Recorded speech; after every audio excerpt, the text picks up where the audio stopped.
Fala, galera do clube, como é que vocês estão? Eu sou Pamela Valelongo. Esse é o Clube da Cardio Podcast, o seu podcast de cardiologia. Lembrando que os nossos episódios são destinados para profissionais da área da saúde.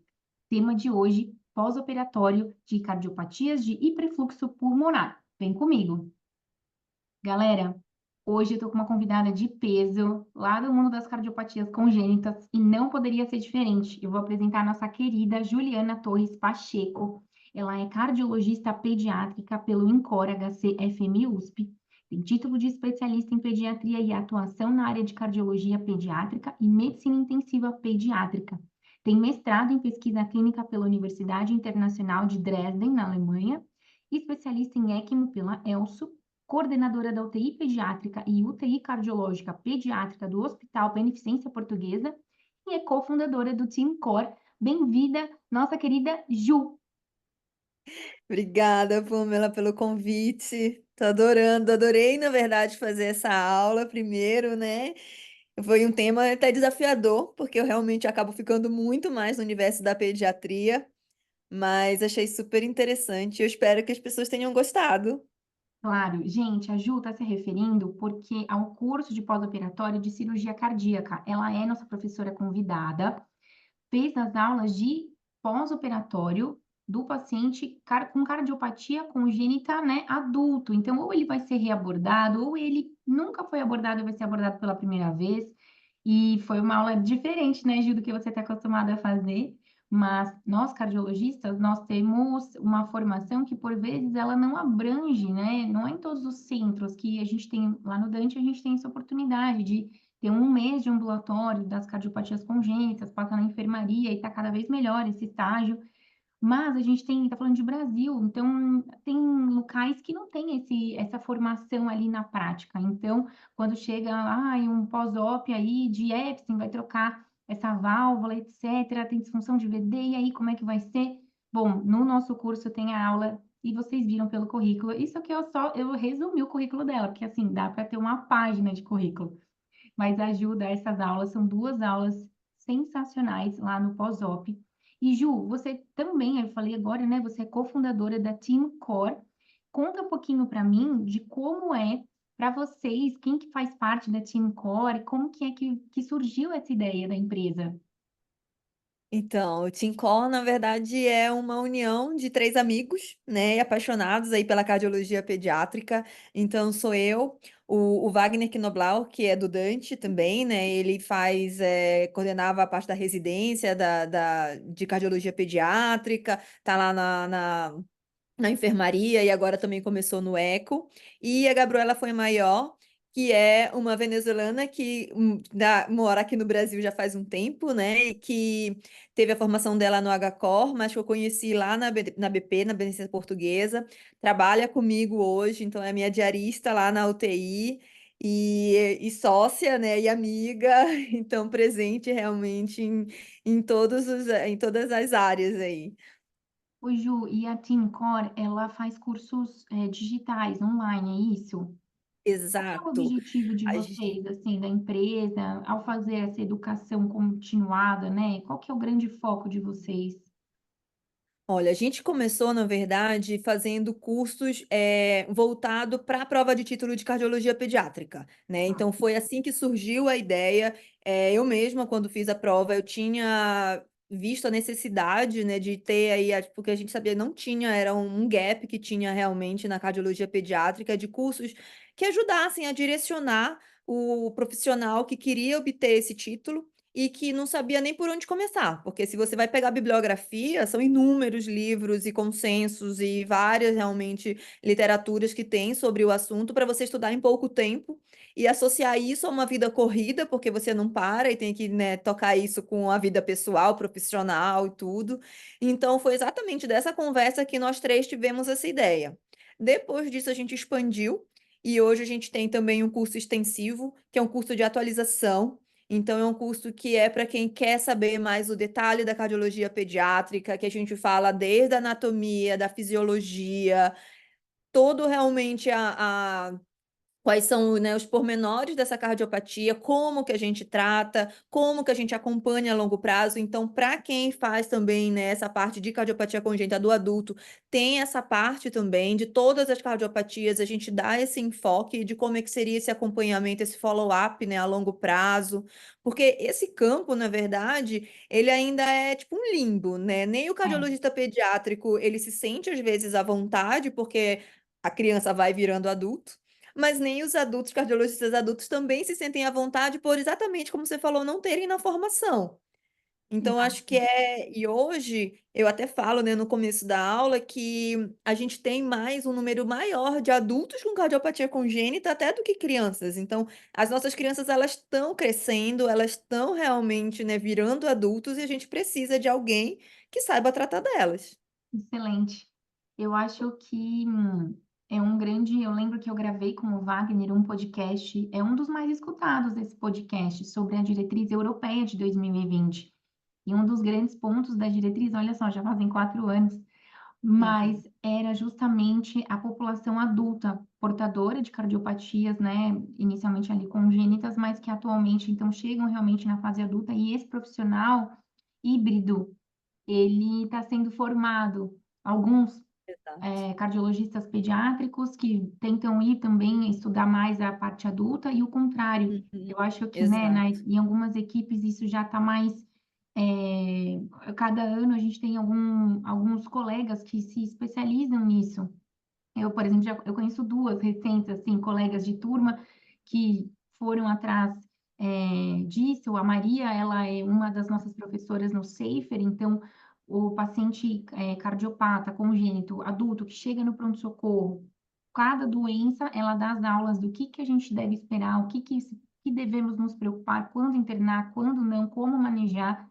Então, esse profissional híbrido, ele está, graças a Deus, graças a vocês, graças a essa disseminação de conhecimento, mais presente no dia a dia. E eu acho que, eu falo que a gente tem que encaminhar mesmo, se a gente não se sente, o cardiologista geral não se sente seguro, ele procura e a gente, né, sempre conversa, ah, Maria, vou te encaminhar um paciente assim, assado.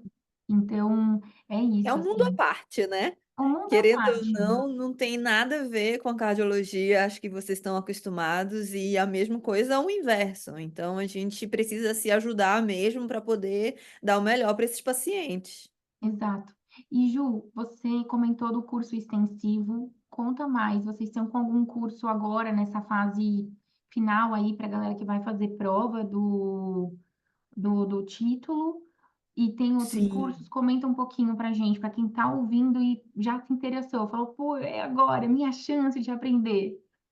Esse curso extensivo ele fica o ano inteiro, né? Então, disponíveis, as aulas realmente são todas online para as pessoas verem quando puderem, quando quiserem mesmo. São umas aulas num formato bem assim parecido no sentido de que são aulas curtas para a gente poder fazer enquanto às vezes está fazendo uma esteira, fazendo qualquer coisa no trânsito. Então, vai ouvindo mesmo para a gente Ótimo. poder ir aprendendo. Mas a gente também tem o nosso carro-chefe, que é o intensivão, que é para as pessoas que têm aí a intenção de passar na prova de título de cardiologia pediátrica. Então, aí a gente faz um apanhado, acaba fazendo uma revisão mesmo de todos esses temas principais e focando muito nas questões, né? Então, querendo Ótimo. ou não, essas questões às vezes elas se repetem, se não é a mesma questão, mas o raciocínio por trás, querendo ou não, tem sempre alguma, né, semelhança. Sim. Então, a gente tem esse curso voltado mesmo para a prova de título. Então, ele começou agora, esse mês, e vai a nossa prova agora de título desse ano, que ainda nem acabou. Se alguém tiver interesse, né, em fazer, ainda está aberta a inscrição. E aí a gente vai, e a gente acaba deixando esse curso, né, até mesmo fazendo revisões e aulas mesmo voltada para só mais para essa prova. A gente tem Bom, outros cursos também, mas aí é já mais voltado para o pessoal da neonatologia, até o mundo já o outro oposto, né? ok. Os pequenininhos. Mas é bom saber, Também, porque quem se quem, quiser, também exato, tem. tá ouvindo a gente lá no Instagram, é time em inglês, né? Uhum. Então fala para quem já quiser seguir você lá, como é que faz, Ju? Então, tem a nossa página, né, do nosso site, que é www.teamcore.com.br, né? Então, Team Core. E a gente tem também a nossa no Instagram, em que a gente acaba falando todos, né, publicando todas essas nossas novidades, quando tem curso e tentando sempre manter aí um conteúdo também. que é Tincor, arroba, né, Tincor_3. Muito bom, excelente. Galera, então, se você quer saber mais de cardiopatia congênita, olha só quanto curso legal tem na TeamCore. A gente vai deixar os dois links do extensivo e do intensivão que a Ju comentou aqui no link da descrição do episódio, tá? E é interessante, você comentou do curso baseado em questões, né, Ju? Porque eu lembro quando eu fui fazer a prova de título da cardio, e do eco também, mas da cardio principalmente, a gente falava assim, a gente ficava desesperado, meu Deus, eu tenho que saber toda a cardiologia, né? E aí foi, passou, etc. E depois, quando as pessoas vêm conversar comigo, eu falo, olha, você tem que saber principalmente o que cai na prova. Então, aqui, Uhum. esses 5, 7 temas aqui, você tem que dominar de frente para trás, de trás para frente. Se você souber esses 7 temas, que vai ter a maior parte das questões, você vai passar na prova. Então, é bem isso que faz diferença, né, Ju? Você estudar sozinho e estudar com alguém que já mapeou as dificuldades, que é o que a Team Core faz. Exato. É que meio que os cursos até mesmo se completam, né? Eles se complementam, porque ele vai te dar uma visão muito geral de toda a cardiologia pediátrica e a gente tenta ser o mais atualizado. Esse ano a gente regravou todas as aulas exatamente para manter um conteúdo aí bem atual. Então, ele consegue te dar uma conhecimento mesmo para essa Uhum. prática diária, mas o conhecimento para a prova nem sempre é o mesmo, né? Saber estudar Exato, para a prova, às vezes, é completamente diferente do que você estuda para o dia a dia. Então, exatamente. por isso que eles acabam muitas vezes sendo até complementares. Muito bom. Ju, excelente. Quem quiser saber mais, veja aqui na descrição do episódio. Mas agora a gente vai falar das cardiopatias de hiperfluxo pulmonar. Já vou perguntar para você, Ju, o que são essas cardiopatias? Conta para os nossos ouvintes. Então, toda hora que a gente conversar, é esse grupo de doenças, né, Ju? Isso, então, as cardiopatias de hiperfluxo são aquelas em que a gente tem, normalmente, né, um shunt, ou seja, um buraquinho, entre aí o lado esquerdo e o direito do coração, e que a gente vai ter, então, esse sangue passando mais do lado esquerdo para o lado direito e sobrecarregando esse lado direito também, né, e passando, então, mais fluxo para esse pulmão. Então, no caso, uma CIA vai passar mais fluxo do lado esquerdo para o lado direito e vai mandar mais sangue para o pulmão, uma CIV, ou seja, uma comunicação interventricular, uma persistência do canal arterial. Vocês talvez não vejam tanto, mas porque normalmente a gente acaba corrigindo ainda numa idade mais precoce, mas também, às vezes, pode aparecer uma janela aortopulmonar, né? Defeito do septo também, atrioventricular, seja o total, seja o parcial. Então, todas essas cardiopatias realmente que têm aí algum shunt e que vão levar ao aumento do fluxo pulmonar são essas que a gente chama de cardiopatias de hiperfluxo. Excelente. E quais são os caminhos clínicos que esses doentes podem seguir, Ju, ao longo da vida deles? Porque como você comentou, eu tenho um fluxo que vai mais da câmara esquerda para a direita, sobrecarrega pulmão, né? Vou ter esse paciente mais congesto, dispneico, mas qual o caminho clínico que ao longo da vida ele pode ter? Eu posso encontrar ele em qual momento exatamente? Então, varia muito realmente do tamanho desse defeito, né? Então, e da localização até dele mesmo. Então, a gente pode ter cardiopatias de perfluxo que tem aí, são pequeninas, em que a gente vai ter muitas vezes nenhuma quase repercussão clínica, e são essas cardiopatias, inclusive, que muitas vezes vocês, os adultos, vão conseguir acabar pegando, né, nessa fase mais avançada. Porque aquelas que são muito sintomáticas, né, já desde o começo. Essas a gente acaba diagnosticando na fase, né, na fase de criança mesmo, na fase pediátrica, e acaba já indicando alguma correção. Aí, então, vão ter esses shunts com repercussão, né, que seria talvez a grande maioria. Então, a gente vai ter também aquelas já que vocês vão pegar que já passou, então, pela essa cirurgia, que já foi operado e que, às vezes, né, a gente fala que esse paciente ele vai ter que ser acompanhado a vida inteira. porque mesmo tendo o defeito corrigido, a gente não sabe como é que eles vão evoluir depois a longo prazo, né? Então eles às vezes já têm dilatação, então eles vão querendo ou não ter arritmias, por exemplo, por conta, né, desses átrios mais dilatados.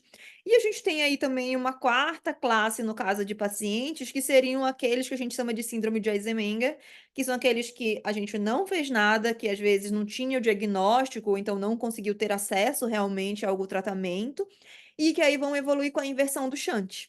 E aí são aqueles casos que definitivamente a gente não pode mais corrigir. Que aí já chegou num ponto em que a gente vai ter que tratar as complicações, que vai ser a hipertensão pulmonar, né? Que vai ser o quadro clínico mesmo de HP, mas que a gente não vai estar proibido, no caso, de fechar desse defeito, com chance aí desse paciente ter risco de vida mesmo. Muito bom, Ju, entender esses momentos clínicos do doente. Realmente, até eu sou ecocardiografista e o que eu vejo realmente são esses doentes chegarem numa fase adulta ali com um shunt ainda, às vezes, bidirecionado, né? Mas que ainda não está com toda essa repercussão ali da Eisenmenger, da síndrome, e que a gente precisa decidir se a gente vai intervir nesse doente ou não e como a gente vai intervir. Eu acho que já vou deixar claro aqui para o pessoal que esse não é um podcast, um episódio onde a gente vai, por exemplo, discutir as indicações de CA, qual CA a gente fecha percutâneo, qual CA a gente fecha cirúrgico. A gente tem um outro episódio, daqui a pouco eu já vou colar aqui para lembrar o número desse episódio, mas esse não é o momento. A nossa discussão aqui vai ser no pós-operatório desse doente. Mas, Ju, que você destaca, então, desses pacientes? Como que eu devo avaliar esses pacientes?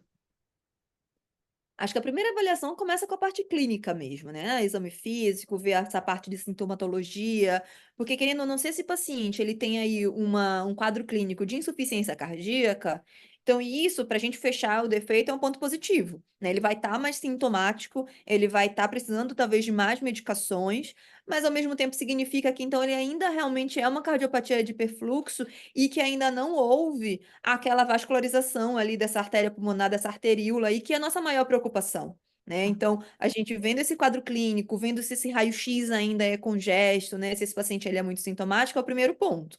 Depois disso, com certeza, o ecocardiograma vai ajudar bastante, porque é o nosso exame aí que primeiro que a gente vai fazer, querendo ou não, né, tipo, depois de raio-x, eletro e tudo, mas que vai nos ajudar não só a fazer o diagnóstico, mas a fazer também a complementar essa avaliação com relação ao hiperfluxo pulmonar. Então, a gente vai ver se essa artéria pulmonar ainda está recebendo aí um fluxo realmente elevado, né, de sangue, com uma velocidade maior. A gente vai ver essa direção, como você mesmo falou, né, do shunt bidirecional, se ele ainda é esquerda-direita apenas, ou se ele já está totalmente direita-esquerda.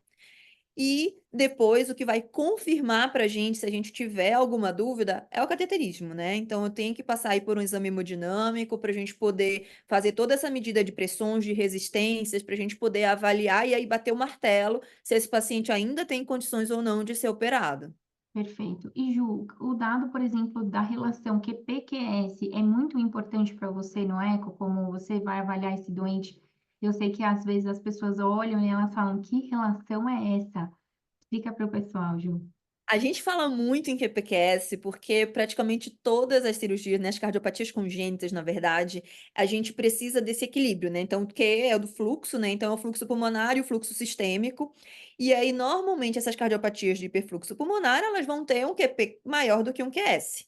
E o fato para a gente indicar essa cirurgia, a gente normalmente tem que ter aí um QPQS maior que 1,5, pelo menos. Que seria quando elas estão bem sintomáticas, né? Seria realmente quando esses pacientes, como eu falei, tem toda essa clínica aí de insuficiência cardíaca.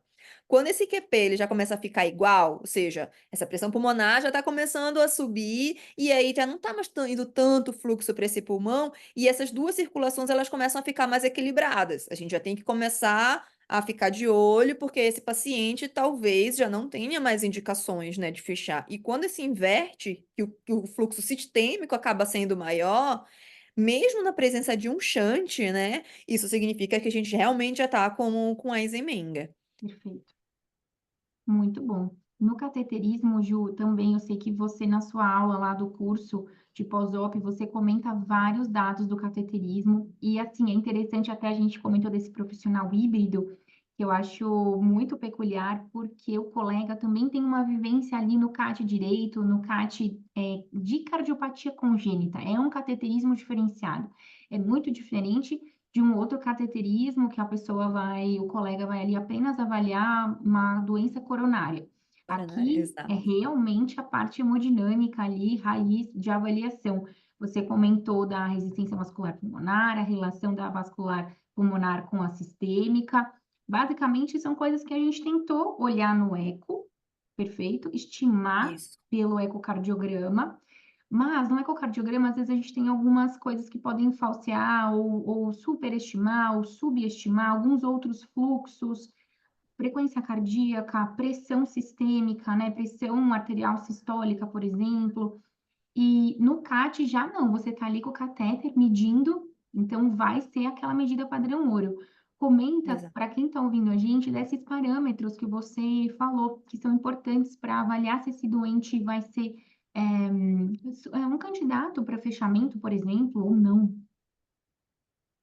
Então, exatamente essas medidas, por exemplo, de QPQS, a gente até pode fazer no eco, mas o eco nem é, dependendo da doença da cardiopatia, a gente não consegue ter esse valor tão fidedigno, né? Então, realmente, a gente às vezes pode ter uma estimativa, tanto seja clínica quanto seja ecocardiográfica, mas quem vai dizer mesmo, como eu falei, é o CAT, né? E por isso a gente precisa dessas medidas realmente das resistências. Então, um padrão, no caso, para a gente até ter isso bem fixado, assim, né, na nossa memória do que a gente precisa do nosso fluxograma de quando a gente pega um paciente com uma cardiopatia de hiperfluxo e que a gente tem dúvidas, né, se esse paciente realmente tem condições ainda de ser operado, é que a gente vai ter que ver essa resistência vascular pulmonar aí indexada para normalmente para a superfície corpórea que a gente faz. Se a gente tiver um valor menor do que 6 unidades UDs, ou então uma relação, né, da resistência vascular pulmonar sobre a sistêmica menor do que 0,3, esse paciente está ok para ser operado. Então, esse paciente ele tem uma resistência adequada, ele tem ainda mais sinais de perfluxo no caso do que de hiperresistência. Então, a gente está autorizado a fechar esse defeito e até por completo, né? Se a gente tem já essa relação maior da resistência pulmonar pela sistêmica maior do que 0,5 ou essa resistência vascular pulmonar maior do que 8, é aquele paciente que a gente vai ter que avaliar um pouco melhor e aí a gente ainda não vai fechar o prognóstico dele. A Tá, gente ainda vai ter a chance de fazer um teste de vasorreatividade, né, de reatividade pulmonar, com normalmente né, oxigênio, mas principalmente o óxido nítrico, que é o que a gente mais faz, para ver se essa resistência vascular pulmonar ela vai cair para esses níveis que a gente gostaria. Se a gente tiver, né, depois desse teste de vasorreatividade, essa resistência menor do que 6 ou a relação menor do que 0,3, a gente tem aí um teste positivo e significa, então, que a gente pode considerar a cirurgia, mas sabendo que esse paciente é um paciente de maior risco, né? certo. Maior risco de complicações, maior risco de mortalidade também, Ju? Também põe o maior risco, principalmente de fazer uma crise de hipertensão pulmonar, né? E aí a gente tem que ter muito cuidado até se a gente vai fechar completamente esse defeito, por exemplo. Porque às vezes manter um escapezinho é muito melhor do que a gente ter depois um paciente que vai fazer uma síncope, né? Porque se a gente fechar completamente esse paciente e tiver uma crise de HP, esse paciente vai acabar tendo um baixo débito e ele não vai ter mais nenhum escape. E aí, às vezes, é preferível ele ficar um pouquinho mais cianótico, né? Mesmo momentâneo, ali naquele momento em que a pressão tá um pouco, pulmonar tá um pouquinho mais alta, mas pelo menos ele vai estar vivo, né? Então a Uhum. gente acaba, às vezes, fazendo essa indicação de que tudo bem, vamos operar, mas com a ressalva de que a gente vai deixar aí uma CIA residual, né? E a gente tem aí uma zona cinzenta também, que seriam os valores entre esses dois, né? E Tá. que a gente também, o ideal é a gente fazer esse teste de vasorreatividade para a gente poder avaliar, e aí seriam os mesmos parâmetros mesmo, se a gente vai ou não operar. Perfeito. E o grande ponto, como a gente tem ouvintes de diversos níveis, desde residentes de clínica médica, residentes de cardiologia, etc., o grande ponto é isso que a Ju comentou, de quando você tem já essa parte da resistência vascular aumentada, isso faz com que o fluxo sistêmico fique comprometido, correto, Ju? Uhum. E aí você vai ter as complicações de baixo débito, como ela comentou, disfunção, às vezes vem acompanhada de uma disfunção de VE também, por até outras, às vezes o paciente ele não vem com uma doença só, né, Gil? Ele vem com algumas coisas. Eu acho que o grande ponto é esse, né, porque esse paciente que já tem aí uma certa idade, ele já tem também toda uma carga aí que ele tá acumulando da vida, tanto de aterosclerose, então ele vai ter essas doenças que vocês estão acostumados a ver, Sim. e que vai estar associado com a cardiopatia congênita e a repercussão que essa cardiopatia congênita também traz. Então, nesse cateterismo, por exemplo, a gente não vai avaliar só essa parte do lado direito e só essa questão de resistências e pressões e tudo mais. A gente precisa também fazer um CAT completo. Porque esse paciente ele pode ter outras, né, comorbidades, no caso, associadas e que também vão ser fator de risco aí nesse pós-operatório. E que se a gente já está decidindo, se a gente já está decidindo operá-lo, né, Ju? Então temos que ver bem, porque a gente vai fazer ali, até você vai comentar mais pra frente das possibilidades cirúrgicas, né? Até às vezes cirurgia minimamente invasiva, mas a gente com certeza tem que avaliar esse doente como um todo, porque Sim. nunca vem uma coisinha só. Os pacientes da cardiopatia congênita, eles são assim peculiares, eles nunca vêm com uma É. coisinha só. Ô, É, Ju, uma das coisas que eles mais veem, inclusive, é tipo com arritmia, né? Porque até como eles acabam evoluindo, né? Tô esse tempo inteiro aí com esse átrio. defeito, né? Essas câmeras elas vão dilatando de tamanho. Sim. O átrio direito, então, ele vai realmente ficando cada vez maior, e aí às vezes até descobre o defeito exatamente porque fez um flutter, ou fez uma Verdade. FA, ou fez, né? E aí na hora que vai fazer vamos fazer o eco para ver se vai dar para cardioverter, se não vai, tudo vai descobre que tem aí a CIA. Então, várias vezes a gente realmente pegava, né, esses adultos descobrindo por conta de uma complicação mesmo, né, no caso de uma arritmia, que seria por conta da dilatação atrial. É bem isso mesmo. Isso aí é o beabá mesmo que a gente deve estar de olho para quem trabalha com pacientes aí no pronto-socorro. E vai chegar esse exame para você e você vai ter que levantar essa bola sabendo que não pode até cardioverter nesse momento, se, enfim, se você achar que tem indicação, etc. Mas não dá, adianta corrigir o defeito, eu vou querer ablacionar. Provavelmente não vai ser eficaz, porque a gente tem um átrio já dilatado e tem um defeito anterior a isso acontecendo. Ju, vou comentar brevemente daquele caso que você discorre, né, lá na aula sua do PASOP 2.0, que é aquele paciente é uma paciente, na verdade, feminina de 45 anos, com uma CIA com shunt bidirecional e ela tem fibrilação atrial. É esse caso que a gente está comentando agora, por exemplo. E não tinha indicação de fechamento percutâneo. Ela foi submetida à atrioseptoplastia cirúrgica e apresentou queda de saturação no POI, que é esse um dos temas aí que a gente está permeando desse episódio para trazer para você essa, esse aspecto diferente, né, do pós-operatório. Apresentou queda de saturação. Ju, o que que eu, como clínico, que estou na UTI, vou receber esse doente? Quais são as minhas hipóteses diagnósticas para isso que está acontecendo? Acho que toda vez que a gente tem aí um quadro, né, dessas quedas de saturação, sempre lembrar da parte pulmonar, querendo ou não. Então, excluir qualquer patologia pulmonar, ver se não tem derrame, se não tem pneumotórax, ver se. Então, isso acho que é comum aí, seja para pediatria, seja para os adultos. A gente tem que ver essa parte realmente que tá. Que às vezes é até a primeira coisa que a gente pensa. Mas lembrar que esse paciente, como tipo, o fato de eu ter colocado que ele teve aí um shunt bidirecional, era meio que para dar aí uma pista de que essa resistência pulmonar ela já estava um pouquinho mais elevada. Se a gente indicou a cirurgia, é porque no cateterismo ele acabou tendo aí um teste de vasorreatividade positivo, então a gente tinha condições de fazer essa correção, né, esse fechamento do defeito, mas isso não significa que ele não pudesse evoluir com essas complicações, né.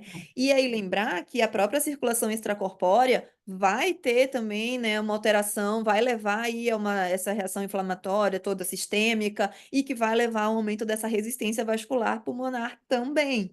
Então, Verdade. às vezes, essas crises de hipertensão pulmonar, que seria um dos diagnósticos possíveis também para esse paciente, ela vai acontecer não, tipo, por muito tempo, mas naquele período ali mesmo, tipo, do pós-operatório imediato, em que a gente tem aí um efeito realmente tipo, desse Certo. deletério aí, no caso da circulação extracorpórea.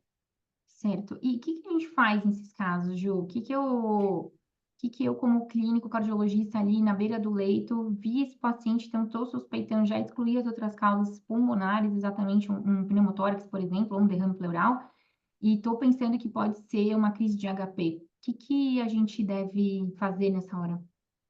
Esses pacientes é bom a gente já ter toda essa história realmente antes, porque são aqueles pacientes que muitas vezes a gente vai acabar nem estubando ele no pós-operatório imediato, né? É, Então, se tem uma chance muito alta mesmo da gente fazer, desse paciente evoluir com uma crise de HP, é aquele paciente que às vezes a gente até deixa sedado, deixa até mesmo curarizado, né? Com óxido nítrico, muitas vezes. Então, uma coisa que a gente pode lançar mão, né? Uma ferramenta aí que a gente pode lançar mão nesse pós-operatório imediato e que tem um efeito realmente rápido, seria o óxido nítrico. Então, eu sei também que não é são todos os lugares que conseguem ter acesso, né? Principalmente quando você fala aí de Brasil, mas quando a gente tem, é uma ferramenta que é extremamente útil, porque a gente consegue ter um efeito extremamente rápido também, e aí a gente consegue controlar essa crise. Mas aí é controlar a crise também, tipo, não seria só o óxido nítrico, né? Então, às vezes é sedar, é curarizar, ou seja, deixar ele bem calmo mesmo, para que não aconteça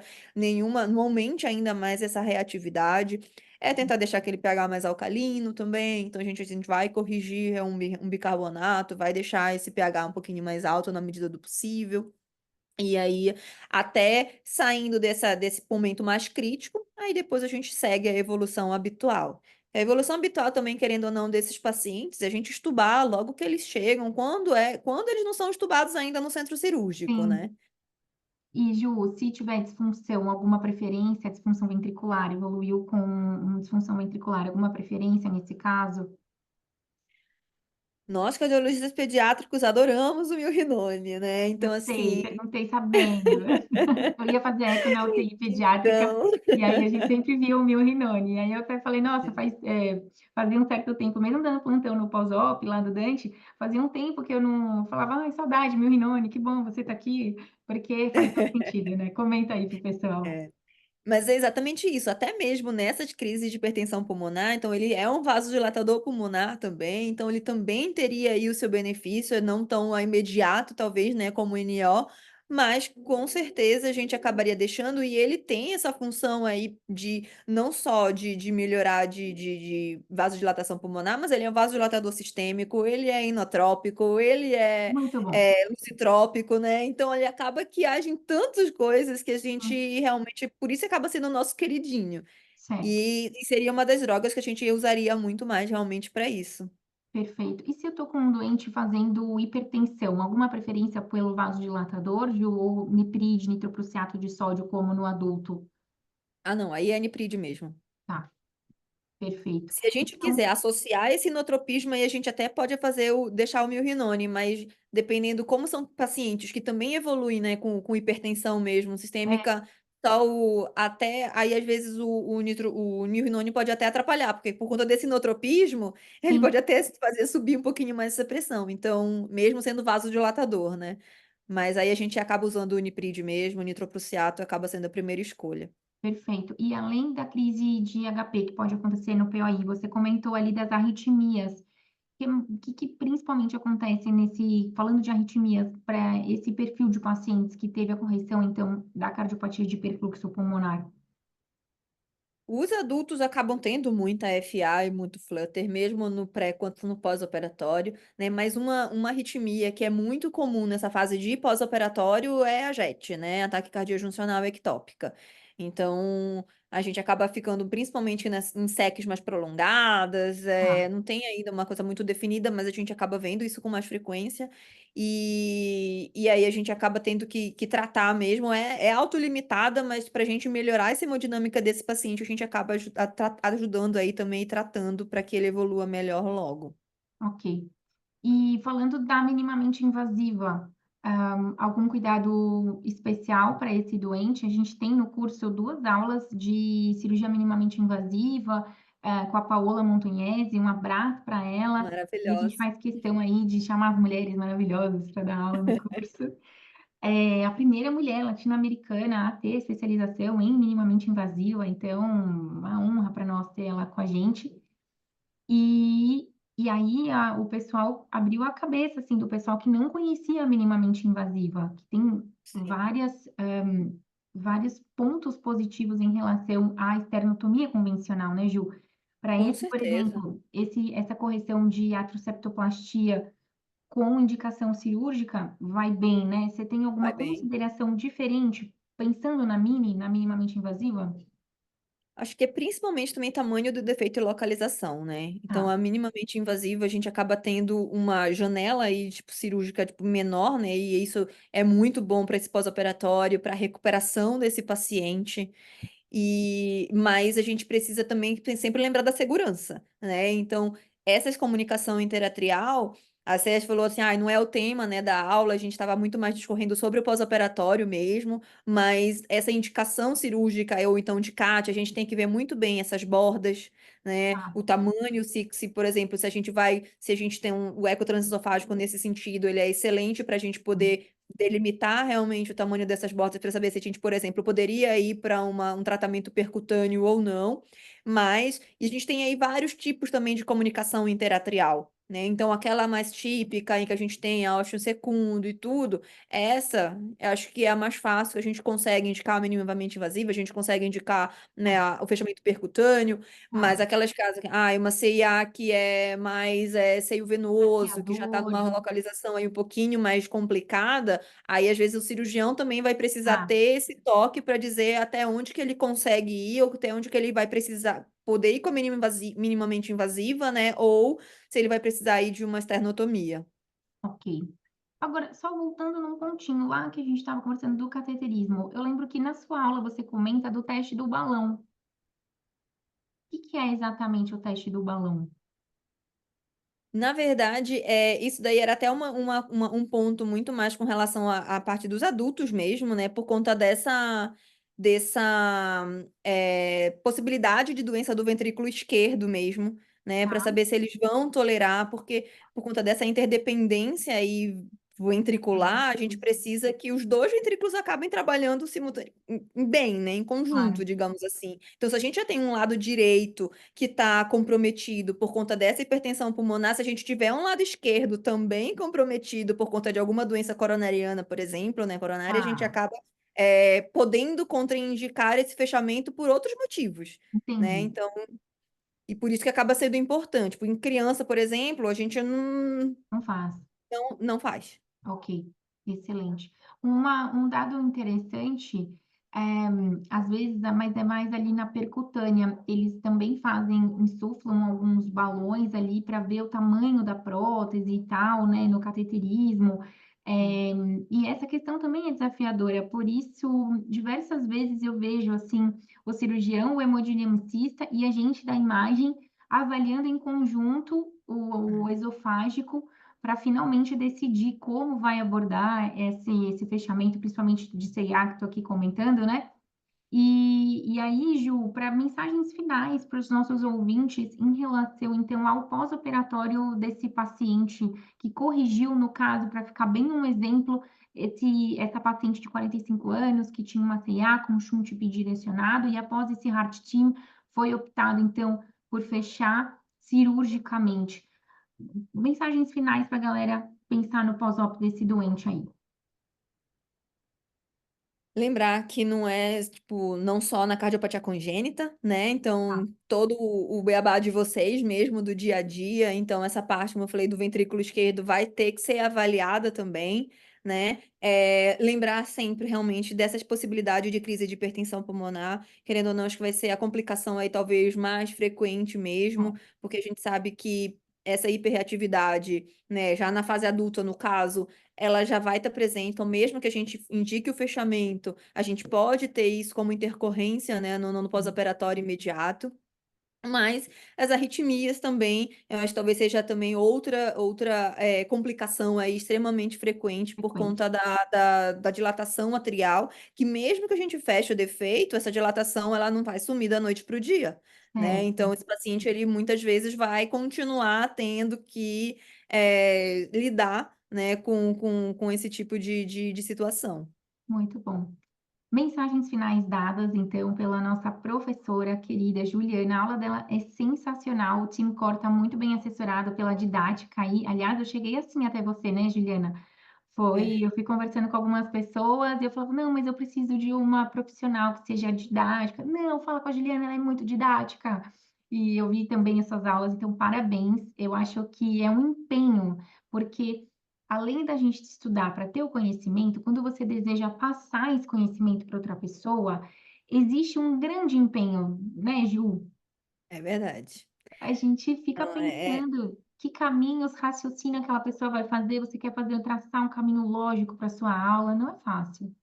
Não, e esse foi até o desafio, né, que eu aceitei quando, quando eu fiz essa aula, tipo, voltada realmente para os adultos, né? Então a gente às vezes acaba se acostumando só na pediatria, então já tem muitas vezes esse raciocínio por conta Formado, dessas malformações, então a gente está acostumado a já pensar assim, mas você fazer com que alguém que não tá, que sempre pensa no coração como, tipo, normal, coração, né? normal, então, quatro cavidades ali completamente separadas, né? Que não vão ter, por que que vai ter o hiperfluxo? Porque... Então, assim, tem que colocar e fazer com que isso seja atrativo, né? Porque a maioria Exatamente. das pessoas, na verdade, acaba achando que ou é difícil e não quer saber, ou então é chato, Não, então e na sua aula tem imagens tentei de aí. eco, tem dados clínicos, está muito fácil do aluno que vê a aula realmente. E assim, você também enxugou o tema, porque poderia É, ter congressos de falou, congresso de. São assuntos assim muito vastos. foi desafiador, na verdade, resumir Exatamente. isso em 2 aulas, porque é muita coisa para falar. Olha, eu adorei, você está de parabéns, os nossos alunos, está disponível agora, esse módulo é o módulo 2. Então a gente já recebeu feedbacks positivos, mas ainda tem muito aluno para ver essa aula, se você é nosso aluno, não perca essa chance, vá lá ver suas aulas, porque são muito didáticas, e eu vou aqui falar novamente para você que está seguindo a gente, que está ouvindo esse podcast, para você seguir o Team Core, TEAM CORE _3, porque eles são em 3, né? Já fica aí para vocês lembrarem, são 3 sócios maravilhosos. E segue lá o Team Core e vou deixar os links dos cursos que a Ju comentou no começo do episódio aqui no link da descrição do podcast. E eu, Pamela Valelongo, agradeço a disponibilidade da Juliana para gravar com a gente sobre esse tema. A gente já está foi a terceira tentativa, mas deu certo. São duas mães aqui, trabalhadoras, né, Ju? E É. mas deu certo da gente gravar. Eu agradeço demais a sua disponibilidade. Você, nosso ouvinte, você é o motivo pelo qual a gente está aqui. Então, se você gostou desse episódio, vai aqui. Se você está no YouTube, deixa seu like, se inscreve no nosso canal. Se você está na sua plataforma de streaming, dê suas estrelinhas para esse episódio, porque é assim que a gente sabe se você está gostando dessas nossas escolhas de temas, etc. Eu me despeço. Siga a gente lá no Clube da Cardio Podcast. E a gente se vê no próximo episódio. Beijo, tchau, tchau. Tchau, tchau, gente.